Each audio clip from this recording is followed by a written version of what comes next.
Hello everyone. चलिए आज की क्लास हम शुरू करेंगे। पहला प्रश्न देखिए, स्वास्थ्य सुरक्षा व कृषि क्षेत्र को बढ़ावा देने के लिए किस भारतीय प्रौद्योगिकी संस्थान ने निर्माण त्वरक नामक कार्यक्रम की शुरुआत की है? सही जवाब है आईआईटी कानपुर। अगला प्रश्न, भारत के किस अर्थशास्त्री को विश्व बैंक का चीफ इकोनॉमिस्ट बनाया गया है? ये क्वेश्चन बहुत इंपॉर्टेंट है। सही जवाब है इंदरमीत गिल।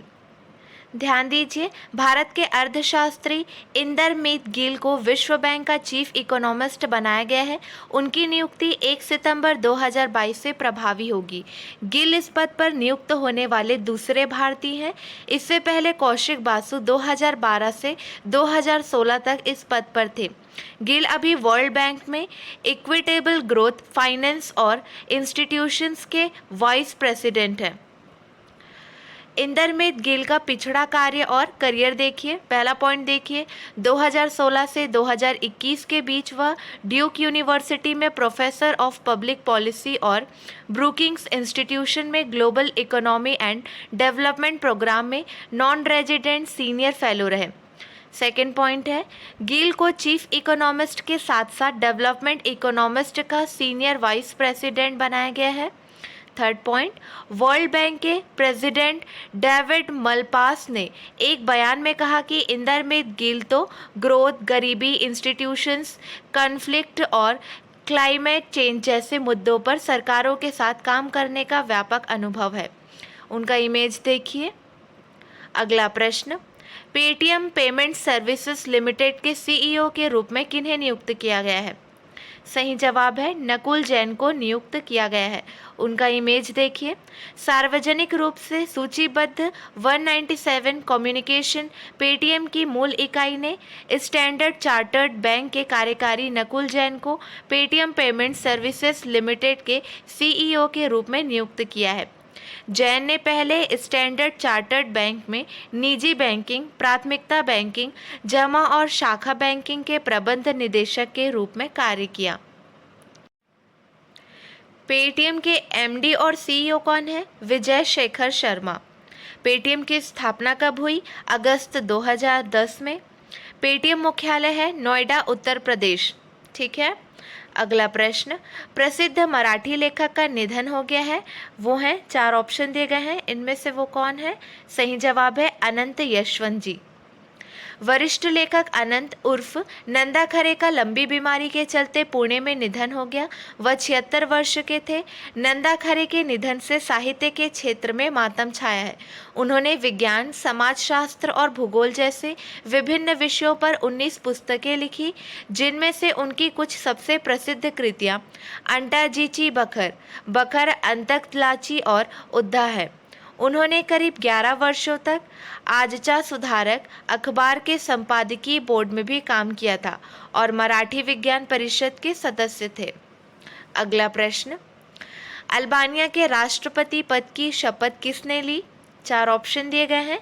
सही जवाब है बजराम बेगज। अल्बानिया के राष्ट्रपति है बजराम बेगज। अल्बानिया की राजधानी है तिराना। याद रखेंगे। सेवानिवृत्त सैन्य अधिकारी और राजनेता बजराम बेगज ने अल्बानिया के 9वें राष्ट्रपति के रूप में शपथ ग्रहण समारोह में शपथ ली है। राष्ट्रपति के रूप में सांसदों के सामने अपने पहले संबोधन में 55 वर्षीय बेगज ने घोषणा की कि वह संघर्ष के बजाय राजनीतिक दलों के बीच सहयोग का आह्वान करते हुए सरकार और विपक्ष दोनों के काम का समर्थन और सम्मान करेंगे। चलिए इन इम्पॉर्टेंट पॉइंट्स को देखेंगे। पहला पॉइंट है, 140 सीटों वाली संसद में 78 वोट हासिल कर जीते राष्ट्रपति बजराम बेगज ने संसद में एक समारोह के दौरान औपचारिक रूप से पदभार ग्रहण किया। सेकेंड पॉइंट, पूर्व army chief of staff general बेगज ने कहा कि मैं उन लोगों के प्रति कभी तटस्थ नहीं रहूँगा जो अपने व्यक्तिगत हितों को देश के ऊपर रखते हैं। थर्ड पॉइंट, राष्ट्रपति कार्यकाल में बाद में एक समारोह में संवैधानिक न्यायालय के प्रमुख ने देश का संविधान बेगज को सौंपा। बेगज 4 जून को राष्ट्रपति चुने गए थे। याद रखेंगे 4 जून को राष्ट्रपति चुने गए थे। अगला पॉइंट, विपक्ष की ओर से कोई साझा उम्मीदवार नहीं होने के बाद बेगज को सत्तारूढ़ वामपंथी सोशलिस्ट पार्टी द्वारा नामित किया गया था। अधिकांश विपक्षी सांसदों ने मतदान का बहिष्कार किया और कुछ ने शपथ ग्रहण समारोह से भी परहेज किया। अगला पॉइंट, बेगज देश में सैन्य रैंक से तीसरे राष्ट्रपति हैं। 5 साल के कार्यकाल वाले राष्ट्रपति पद की भूमिका काफ़ी हद तक औपचारिक होती है और राष्ट्रपति से तटस्थ रहने की उम्मीद की जाती है। हमारा लास्ट पॉइंट, राष्ट्रपति सेना का कमांडर जनरल होता है जो न्यायपालिका और सशस्त्र बलों पर भी कुछ अधिकार रखता है। अगला प्रश्न, भारतीय खेल प्राधिकरण ने भारतीय टीम का उत्साह बढ़ाने के लिए कौन से अभियान की शुरुआत की है? सही जवाब है क्रिएट फॉर इंडिया की शुरुआत की है। भारतीय खेल प्राधिकरण ने क्रिएट फॉर इंडिया अभियान के साथ टीम इंडिया का उत्साह बढ़ाने के लिए एक नई पहल शुरू की है। बर्मिंघम में 28 जुलाई से शुरू होने वाले राष्ट्रमंडल खेलों में 16 विषयों में 215 सदस्यीय भारतीय एथलीट दल भाग लेने के लिए पूरी तरह तैयार है।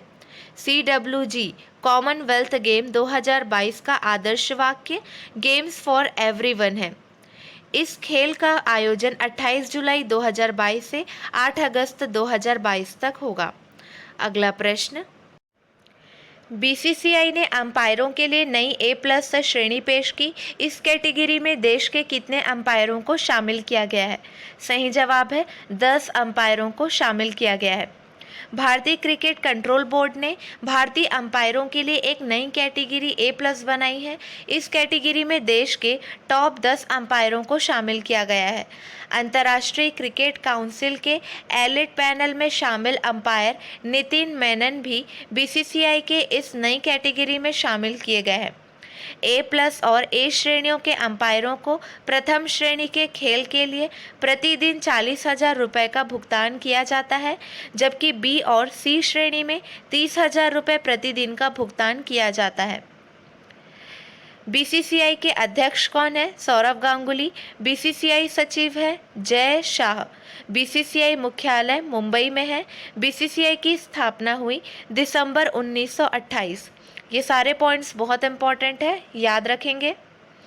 अगला प्रश्न, भारत ने फिलिस्तीन शरणार्थियों के लिए UNRWA में कितना डॉलर दान दिया? सही जवाब है 2.5 मिलियन डॉलर दान दिया।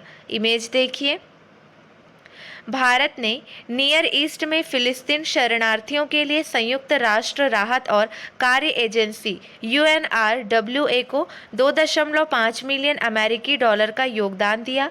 UNRWA के मुताबिक भारतीय विदेश मंत्रालय के पश्चिम एशिया और उत्तरी अफ्रीका डिवीज़न के निदेशक सुनील कुमार ने 22 जुलाई को पूर्वी जेरूशलम में UNRWA मुख्यालय में एक हस्ताक्षर समारोह में UNRWA के विदेश संबंध विभाग की भागीदारी के निदेशक करीम आमेर को 2.5 मिलियन अमेरिकी डॉलर का चेक प्रदान किया। क्लियर है? इम्पॉर्टेंट पॉइंट्स देखिए, पश्चिम एशिया और उत्तरी अफ्रीका के विदेश मंत्रालय के अवर सचिव है हरीश कुमार। भारतीय विदेश मंत्रालय के पश्चिम एशिया और उत्तरी अफ्रीका डिवीज़न के निदेशक हैं सुनील कुमार। विदेश संबंध विभाग के लिए साझेदारी के निदेशक हैं करीम आमिर। क्लियर है? अगला प्रश्न, जम्मू फिल्म महोत्सव कब शुरू होगा? सही जवाब है 3 सितंबर से शुरू होगा। जम्मू फिल्म महोत्सव का दूसरा संस्करण यहाँ 3 सितंबर से आयोजित किया जाएगा। 2 दिन तक चलने वाले इस कार्यक्रम में 15 देशों की 54 फिल्म प्रदर्शित की जाएंगी। केंद्र शासित प्रदेश की शीतकालीन राजधानी जम्मू में पहला अंतर्राष्ट्रीय फिल्म महोत्सव सितंबर 2019 में आयोजित किया गया था। कोविड-19 की वजह से 2 साल से इस महोत्सव का आयोजन नहीं हो पाया था। चलिए आज के लिए बस इतना ही। अगले वीडियो में मिलेंगे नए प्रश्नों के साथ। Keep watching and keep learning.